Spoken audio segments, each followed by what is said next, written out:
poslanstvo kar začutiš, mogoče sploh iz tega spoštovanja svojih prednikov, ko si nekako predstavljaš, koliko neke volje, energije, truda so mogli vložiti to, da je pač kmetija obstala. Meni je malo žal, no, da se tako pozno v bistvu tudi mlade mamice odločajo za neko tako podporo.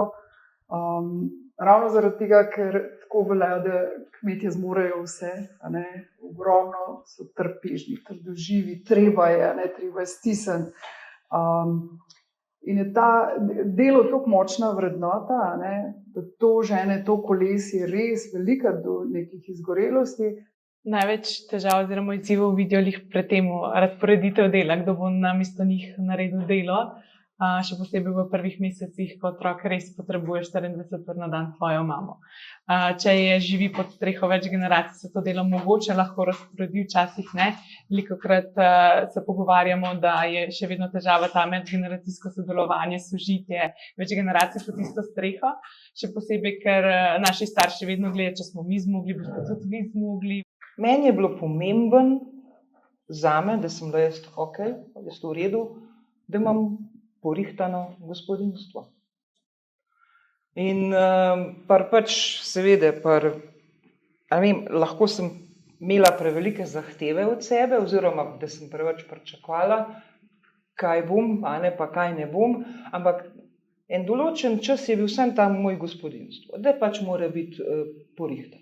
Doma imam dopolnilno dejavnost, ni dosti časa 8 ur, v bistvu to jaz moram potegniti pa še čez popoldne oziroma na večer, ker pač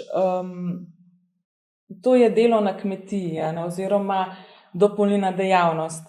In enostavno nisem mogla razumeti, pa zakaj pol voziš, si doma? Se ne rabiš ti vrtca. Moramo pa vedeti, da starejša generacija je odraščala drugače, druge vrednote so bile. Je bilo pomembno, da je otrok bil nahranjen, da je bil na toplem, da je preživel tašča snaha odnosa. Je tudi posledica tega, da recimo pri starših ni urejen partnerski odnos in potem se mama v bistvu čustveno naveže bolj na sina. In takrat potem nastane ta tašča, ki je nekako nezaželena v tej medgeneracijski družini. Saj ni nič narobe, če znaš kaj moškega, mislim. Ampak se mi zdi, da je večja umetnost pol tisto, da znaš biti pri temu ženska. Je pa tle bistveno, da vesta oba, se pravi in starejša generacija in mlajša, da je osnova družine partnerski odnos. Ženska zmore marsikaj, mislim, res ogromno, če jo partner podpira. In seveda obratno.